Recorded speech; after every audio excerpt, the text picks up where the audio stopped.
A lot of our recent videos, we've talked about and shown the Ford C3 NASCAR engine.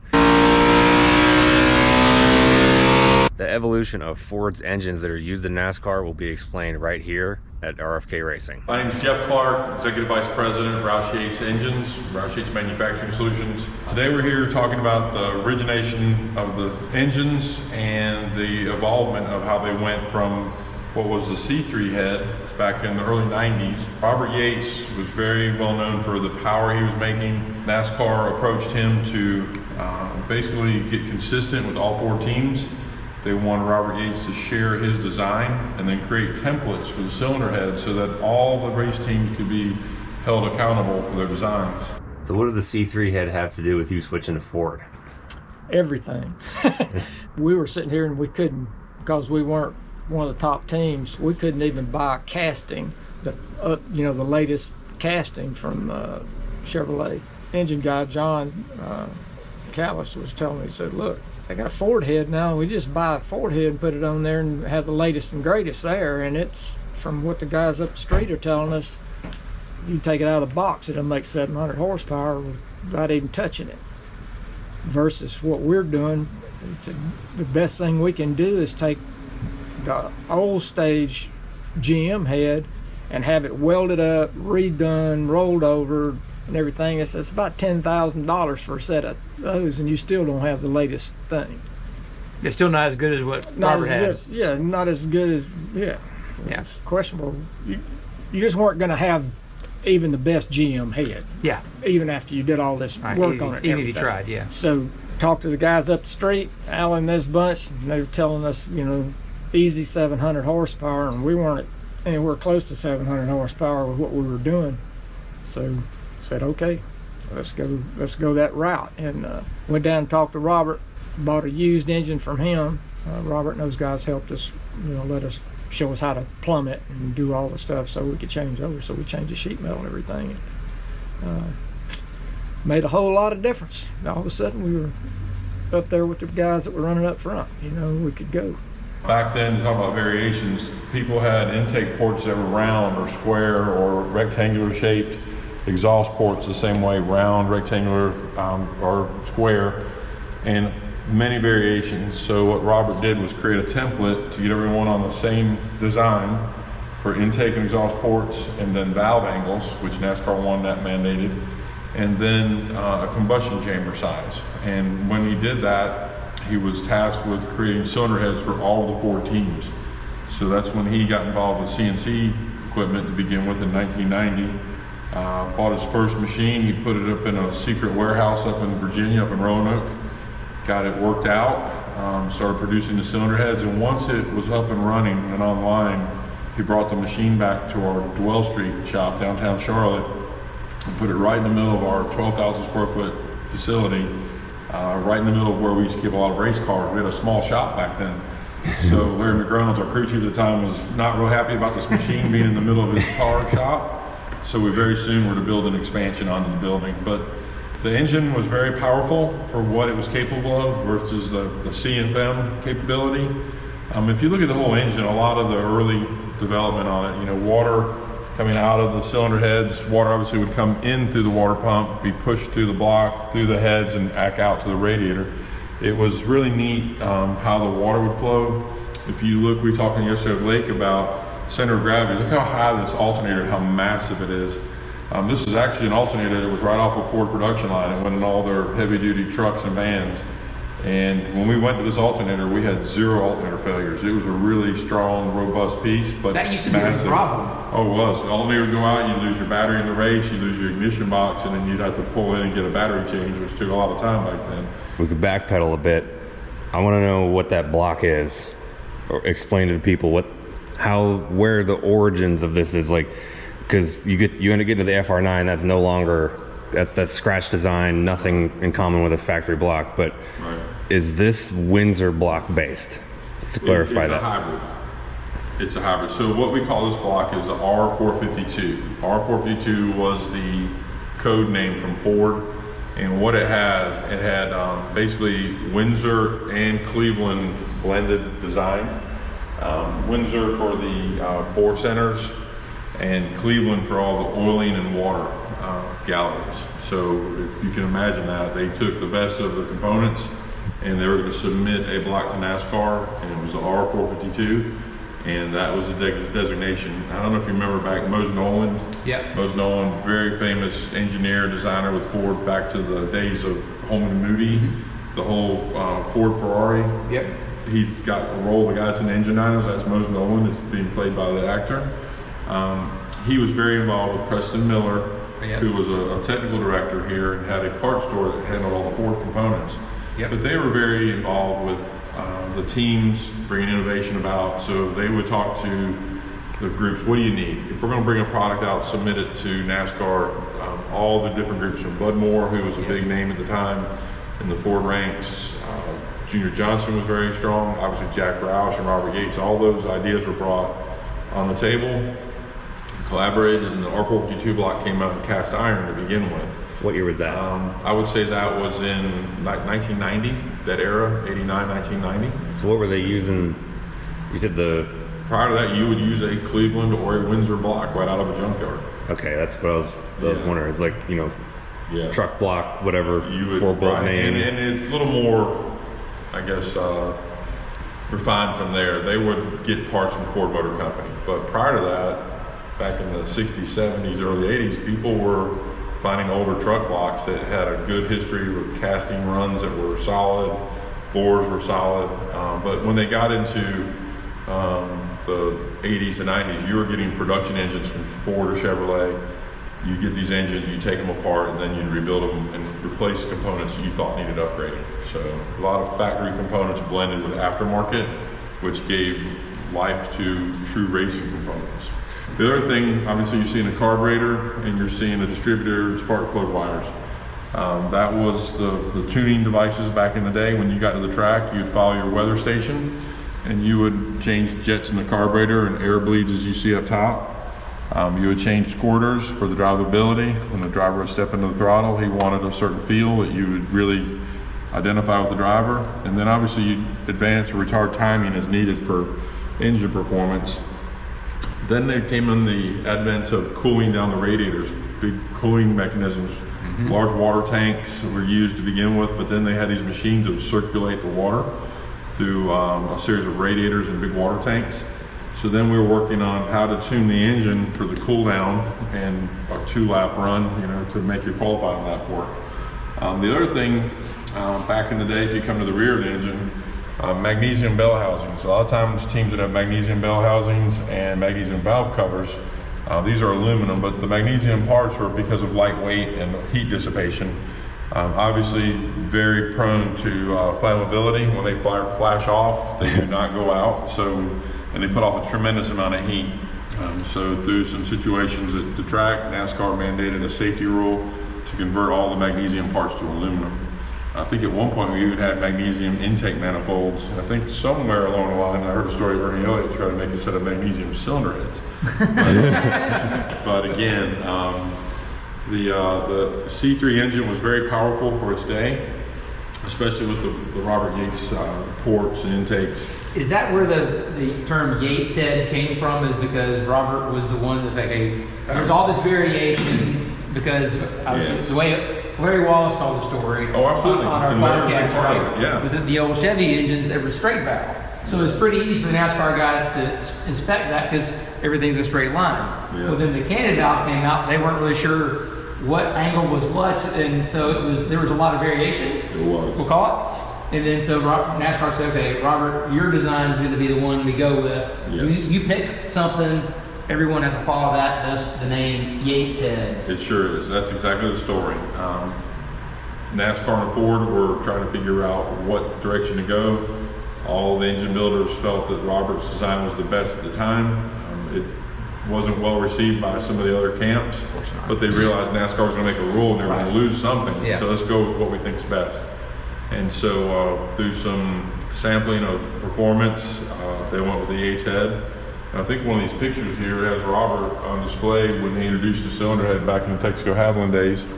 So that's a pretty cool picture of the head when it first came out, showing, you know, valves in the first cylinders there and the open valves of how the ported head would arrive to the teams. Yeah. And great story was the first time the Wood Brothers was able to race with it. They immediately picked up 50 horsepower and proceeded to Just take 50. 50, Just 50. which is huge gains. And they proceeded to take that engine to Michigan and beat Davey Allison at Michigan Speedway with Dale Jarrett driving the 21 car. We finished 1-2, which was great for Ford, but it was very clear that we had to get to work now and really bring the next cylinder head out. I got a few questions. Sure. When Robert started making these heads, how he, you know, spent 3 months welding them all solid and removing the spark plugs completely and all that. What did that head start life as? What came to the shop before it got all modified? The early version of the C3. So the C3 would come in. It had porosity issues. It had, meaning hitting inside the castings. There'd be light fractures. You'd have to basically pressure test it to see if there's any water leaks or air leaks in the cylinder head itself from putting air on the water inlet and outlet. Put plates on the deck to make sure it would hold pressure. And as long as there's no problem there, then you would move forward into welding, and you'd weld up some of the ports, you'd weld up some of the valve angles, the seats, and then go through and machine it how you wanted it. And a lot of times it was a lot of hand grinding, a lot of hand grinding to clearance and port engine how you wanted it. And then you would take what you call snap gauges and snap mics, where it would look like a T-tool that you'd compress the T on it and tighten it, and you'd stick it down inside the port. When you'd release it, the little T would expand. Then you take it out and you put it in your mics or your calipers, and you'd measure it. And you basically do a blueprint before we had roamer arms and all this engineering technology. You would do that manually. You would measure every 1/8 of an inch of the port all the way down and give the dimensional changes, because that's how you made basically a blueprint of that port. I always wondered how that worked. Yes. So it's like coordinates almost. They write them down and then you can duplicate it. It was really hard, right? Because you had to do one set, intake and exhaust, on the Yes. flow bench. And you got that down. Right. And then a guy like John Callie's, Right. that worked for Dad and then worked for you guys, Yep. would have to go replicate that. Yes. And so you had a good set of heads. You'd do anything you could to keep that set of head alive. So Right. replicating it was next to Very impossible and a yes. lot of time It until was. the CNCs came along. The CNC machinery fixed the replication, duplication, and then also iteration. So once you could go and mass produce a cylinder head because of the CNC capability, then the guys that were the original makers of the heads, the designers, would make the next prototype, and when they'd get it, they would digitize it, basically make a digital blueprint, transfer that data to the machine would cut it, and it picked up the iteration process significantly all through the 90s and in the early 2000s. So that led to really maximizing this cylinder head for the port locations by the rules, and it became time to introduce a new engine design, which two things happened on the next evolution, which is the D3, and we can talk about that a little bit if you want to talk about the D3, where we went with a higher port location, so you could raise the port and get a better line of sight of the valves we talked yesterday. The other part of the block went from just cast iron to compacted graphite. So you had carbon graphite mixed in the cast iron. It did two things. It had a better thermal coefficient, so you could get heat out of the block faster, and it made the engine lighter. It was about a 40% reduction in weight. The heads, I'm still fixated on this. Could try to like draw the lineage from production line to racetrack. There was no production cylinder head. What are they based on? Is this like, because this doesn't look anything like a Windsor head. No, there's nothing in the C3 head, the D3 head, or the FR9 that was production relevant. These were pure racing designs brought about from engine builders taking other heads, the Cleveland, the Windsor, and creating what they thought could be the best engine. So, As far as the head bolt pattern, could you put C3 heads on a Windsor block? no, this is a Cleveland bolt pattern. Pretty much 99% of Cleveland bolt pattern is about the only thing that's consistent with this. You can read in a lot of magazines today about the Cleveland Windsor, which one's better. There's a lot of people that had ideas what was better. They just had really good attributes in each category. So the block was blended. For these castings here are extensions of the exhaust port. Yeah. Back in the day, those were cut off flush at the head, and you'd put head, and this helped get a little bit of heat out of the engine. That was the idea of getting this extension here to get that exhaust port lengthened to get the heat away from happening right underneath the valve and in the combustion chamber. That's interesting. So, When you see the SVO, that means Ford made it special for the race guys. yes, yeah, SVO, That was vehicle the- operation back Yeah, in that the was day. the deal. It's kind of neat that even back then you had spring oilers. Yeah. The Nick Ramey thing. That's Nick Ramey on there. That's funny. When the SB2 came out, that set the stage for everybody started designing purpose-built engines. The SB2, and then which eventually became the R07, which was not many years. The SB2 only had a couple years of racing life. Then it went right into the R07. That was pretty fast-paced, and another, involvement of an engine design, which forced Ford to go from the C to the D real fast, and then from the D to the FR9. So they're about 10 years per engine design for Ford. So at the time in your own timeline, once the D3 came in, weren't you at DEI? I was. So I was at I was at Yates actually, before it was Robert Yates Racing, from 1990 to 1997. Spent 1 year at Penske Ford, and then moved on in end of 97 to DEI, yes. And so from 97 through 08 was with DEI. I spent 1 year weekends only at Joe Gibbs Racing with Joey Logano's rookie season. Yep. I was a gas man at the time, just on the weekends. Had a business of my family on the side. And then in 2009, end of the year, is when I came to work for Doug, back full time when it was Roush and Yates Engines. And was very involved with the FR9, the introduction of the fuel injection, and evolving what was 6 race teams, basically Roush, Yates, and Petty, to what it is now. We have 14 cars every Sunday with the expansion into Penske, their cars with Wood Brothers. And then Stuart Haas obviously bringing 4 cars. That's an interesting perspective, because you got to hear both sides of the conversation. Some with the C3 stuff, then you're on the Chevy side and you're hearing SB2, and then Ford comes out with that thing. Which one happened first? Was it the SB2 or the D3, or was it the same D3. time? So the D3 head came out in 98. It was being developed in 96, 97. 98 I think is the first year we had it on the track. I have to look back on our timeline. I'm sure they document here in our timeline.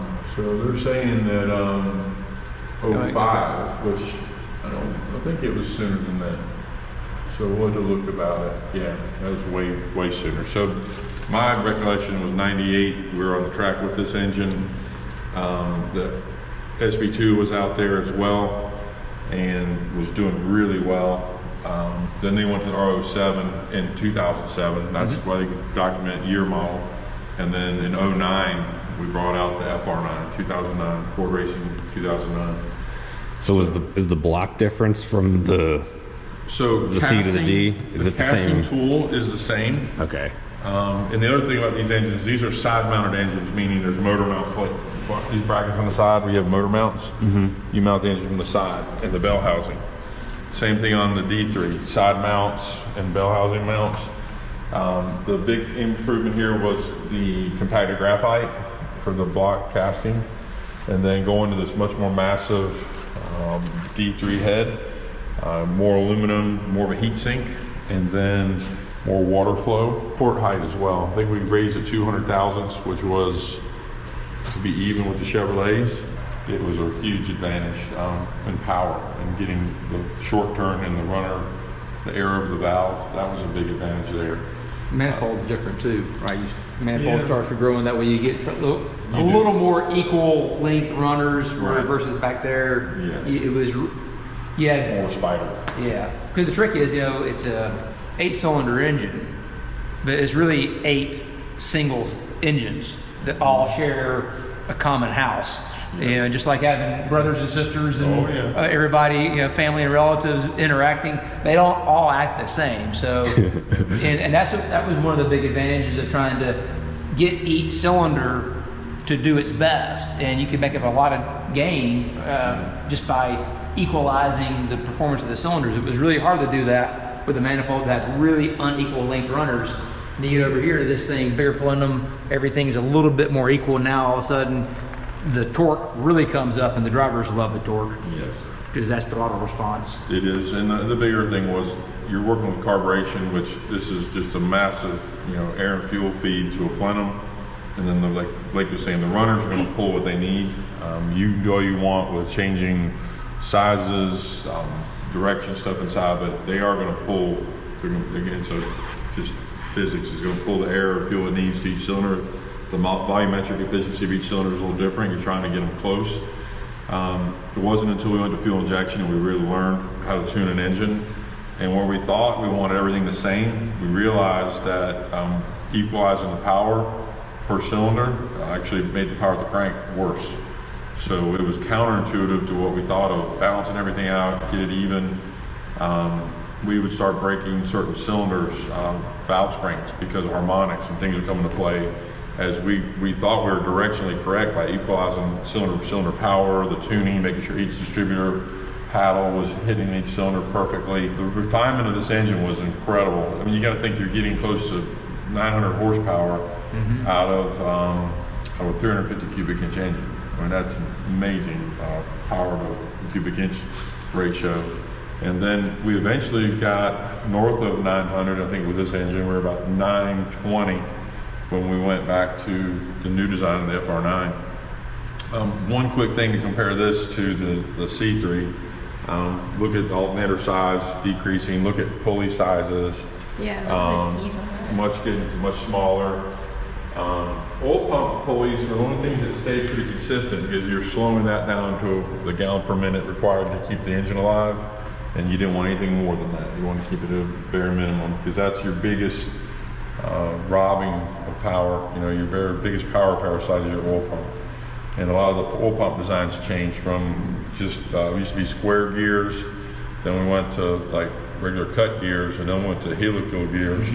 A lot of the technology changes in gear rotor stuff. It's amazing the technology changes in oil pump and oil pans, as we talked. If you go back to the C3, I know we're jumping around, but that was a true shoebox oil pan. No compartmentalization or anything. When you're here, I think we're still in the shoebox pan, and then I think we might have first gotten our first compartmental pan here. Yes, this is when we first went to the isolated main sections, and then we went here, we maintained that, but an entirely different design, as we talked about yesterday. The D3 was kind of the engine in the middle, which obviously stated here, but you look also, valve covers went from aluminum fabricated sheet metal to billet with fins for cooling. Before the sheet metal, we were actually casted valve covers, and they'd always crack and break, whether it was at the track or in the parts washer, just heat cycle after heat cycle on aluminum. And we're welding oil sprayers in them, it gets real brittle. So to eliminate that, we went to a whole different oiling system where we're oiling from a rail underneath and then billet valve covers. And then from here, we started to obviously lightweight them. And from here, there's another version of this engine today where we're into the second generation of the castings, where the manifold is very scalloped out. The water manifold is very scalloped out. Cylinder heads and block. We took 34 pounds off that engine from one year to the next with the weight reduction strategy we had, which is impressive. That's a lot. big. The crew chiefs loved it. They love that newer engine.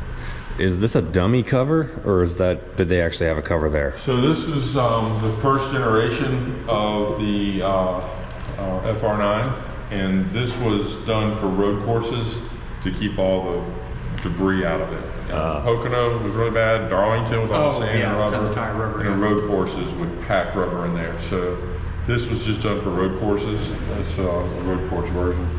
I think the other thing you could see is the starter location. The C3, the starter was tightly packed on the right side up in front of the bell housing. A lot of times the headers would heat soak the starter where it wouldn't work. And then as you look here, it's rearward pointing and out in the open air to keep it cooler. We very seldom had starter failures when we got out here. Here's one other thing you can see too, Mitch. So, oil going in here, right?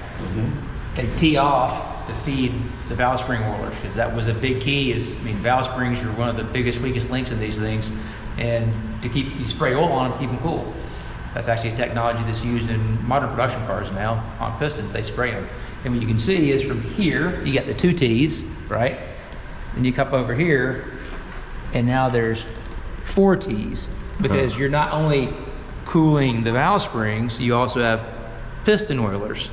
So it's not, that block wasn't made with piston oiler galleries in it, because you're having to do it into the pan. So you got this rail down here that actually has the sprayers built in there, so you can spray oil in the bottom of the pistons to keep them cool. And all the modern production engines, the Godzilla, the EcoBoost, from the factory, they have piston oilers in them built into the engine as part of how you keep it cool and make it have durability. So that's a little racing technology that made its way into production. And then, like Jeff said, when they get to the FR9, then that's actually integrated into the block design. So no longer do you have all these external parts and pieces. All that stuff is integrated into it, into the heads, into the block, and all that. Mechanical fuel pump here, and then when we went to fuel injection, it's eliminated. And obviously, we eliminated the distributor. We have a cover there. Later on, we actually eliminated this whole area. We kept the block where it could be used between Xfinity and truck engines, which still use distributor. So the cut blocks don't have a distributor port anymore at all. We got another historical question from your time at Yates. When you were there and you're running the C3, what was the thing that happened? You're like, oh, not again. Was there a thing that happened to the C3 that the D3 fixed? Mainly, the biggest thing I would say, valve train failure. Valve spring failure was really reduced from C3 to D3, and even more so again to FR9. And it's number 5 intake, which is your first cylinder, left side. Was always a tough one. You'd always break that. Why that one? It's a harmonic situation. It's more related to the pulses of the firing order. What's interesting enough, if you go through I'm not sure what the current Chevrolet firing order is, but back when we had the SB2s, 18-degree SB2, the firing order, the cylinder was still the 5th one to hit, and again, typically 1, 2, 3, 4, 5, 6, 7, 8. They first cylinder and second cylinder left bank. I think 2 things. You're taking left-hand turns, most of your oil is pushed over to the right side. So we weren't puddling oil in the valve covers back then. And I think that's, for some reason in the firing order, these are your 2 most vulnerable cylinders. It had, in our idea, in our mindset, we felt it was lack of oil puddling around it, and then it wasn't submerged, and then just the firing order, the pulses of back pressure and what was hitting on the bottom side of the valve.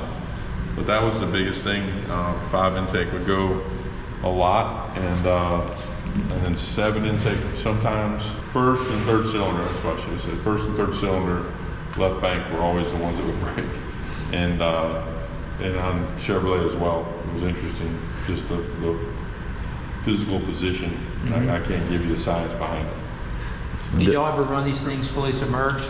We did, yes. Yeah, we ended up doing that at Gibbs too. We ended up trying to, just for that same reason, harmonics, you just basically ran it filled. Huh. Which the crew chiefs didn't like the oil up top, because you take about 4 gallons of oil to get this thing full, the whole valley tray in the top, weight up high. A lot of weight. So they went 4 gallons of oil with that weight.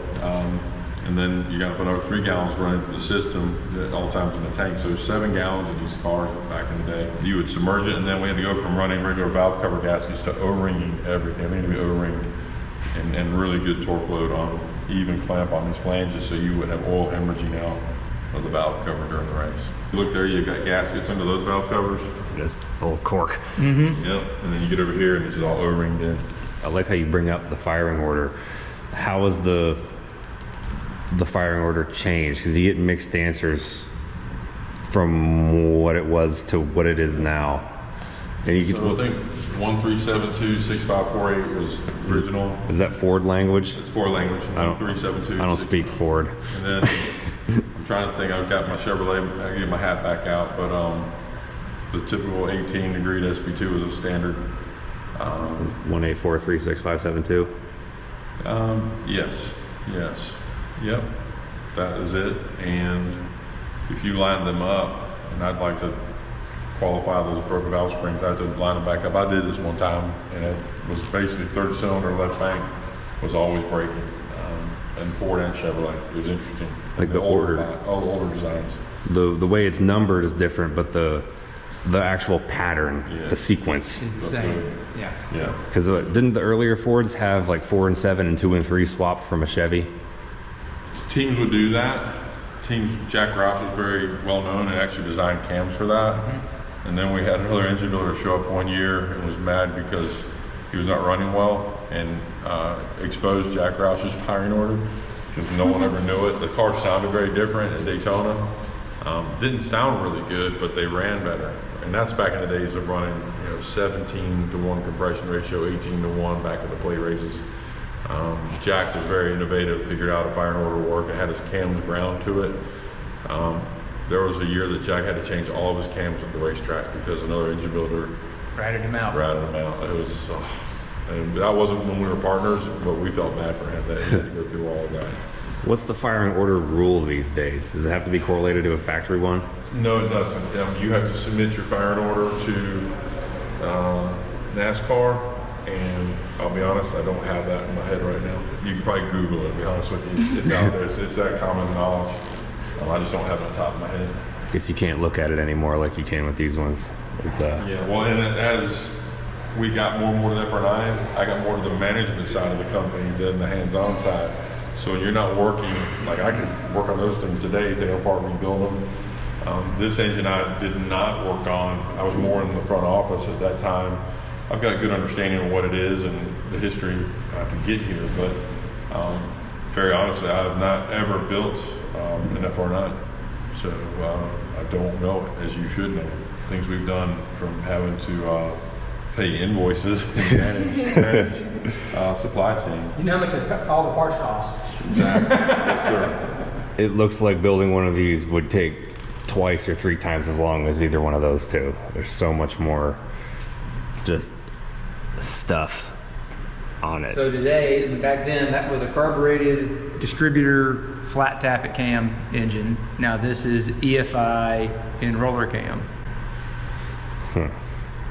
Changed a lot in 30 years. I think this is a cool angle right here just to see the plenum difference, how the port spacing's kind of relatively the same, but the plenum grew outward to shorten those corner cylinder runners. Yeah, it's all those little things the engine guys wanted to do, right? It's a game of inches. It's 1s or 2s, 3s and 4s horsepower. Is that how you had to get there? From that, back it was in Dad's car in '93 to what they're racing now in 2023. So it's 30 years of evolution, just refinement from design and materials and technology. You go from cast iron, hand ported heads, flat tap it as a cast core back then. That was even before they did the welded stuff, and there wasn't even any DLC components in it. Now you get into here, you got compacted graphite, you've got the beginning of the DLC coated lifters with a tool steel cam. You've got more work going on. You got combustion analysis. You're figuring out these things and making the engine better. That's a great story, Jeff, about how it don't make them all the same. It's really... That's interesting stuff. And then it's like, okay, now you move into the engine back here, and it's a clean sheet of paper. So it's all the things you learned here, and you apply it there. Then you go to roller lifters, and you get into EFI, and you begin to learn new things. You never stop learning. Everyone keeps getting better and better and better as it goes along, and the engines get more and more refined. And literally this thing back here would live one race, 500 miles, and that short block is worn out, and you got to hone it, you got to put new rings in it. I've heard stories that we're going 1,500 race miles on a short block now, or something like that.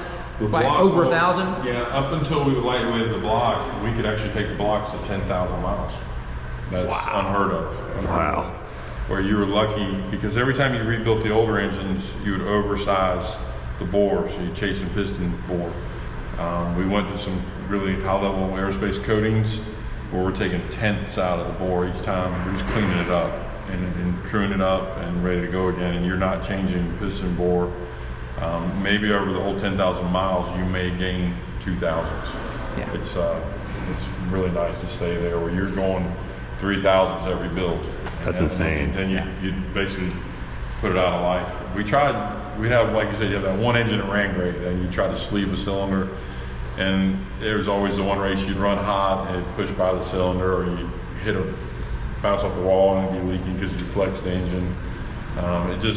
Sleeving the cast iron and composite graphite never worked for us. And then we did basically a chemical sleeve with the coatings we got into. It really helped.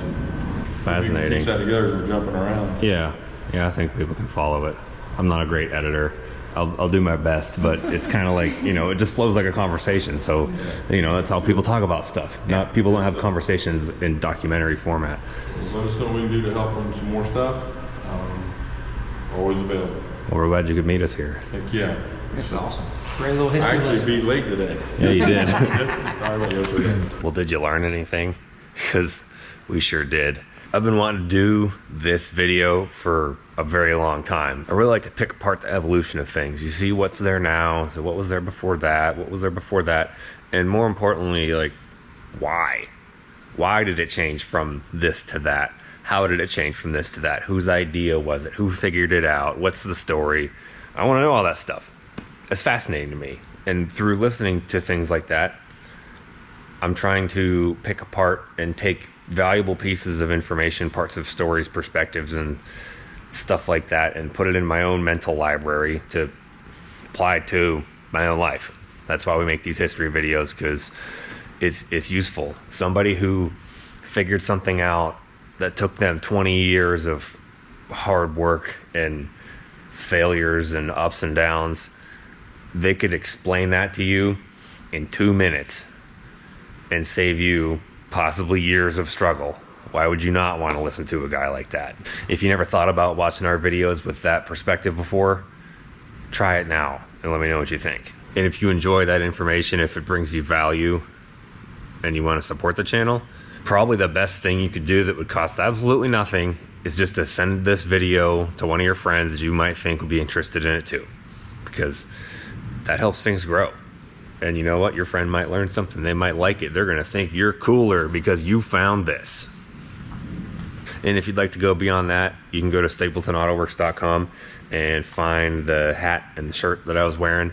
It's like retro Winston Cup type stuff, and among other things, it's just the particular hat I have. We pack and ship everything ourselves right here. It's just me, Logan. When we sell shirts, we can buy more parts to fix our... I was going to use a bad word. Boxes. There's also a channel membership option. If you go to the channel homepage on a browser, it'll say subscribe and then join. Subscribing does not cost any money. That just notifies you when we post a video. If you hit join, you will have the option to financially contribute to the channel, and what we do helps cover travel costs and things like that, so we can make more quality videos. If you'd like to do either one of those two things that you're unable to, that's fine. The world sucks right now. We get it. Just help us out and send it to a friend. That's all we ask. If you are wondering what happened to the exhaust testing on the Monte Carlo, that's been delayed a little bit because the fuel pump is dropping pressure again. I have no idea why. I have not had time to figure it out. Yes, there's a new lift in here. There's a video coming on that too. There's actually 2 new lifts in here, which we had to put together. That also took time. All the holidays, trade shows, we had SEMA and PRI, Thanksgiving. We've been in and out of town probably 25 times during the last 3 months of this past year in 2022, and hasn't left us very much time to do anything in the shop. And that kind of sucks. I miss it. So if you miss it too, don't worry, it's coming back.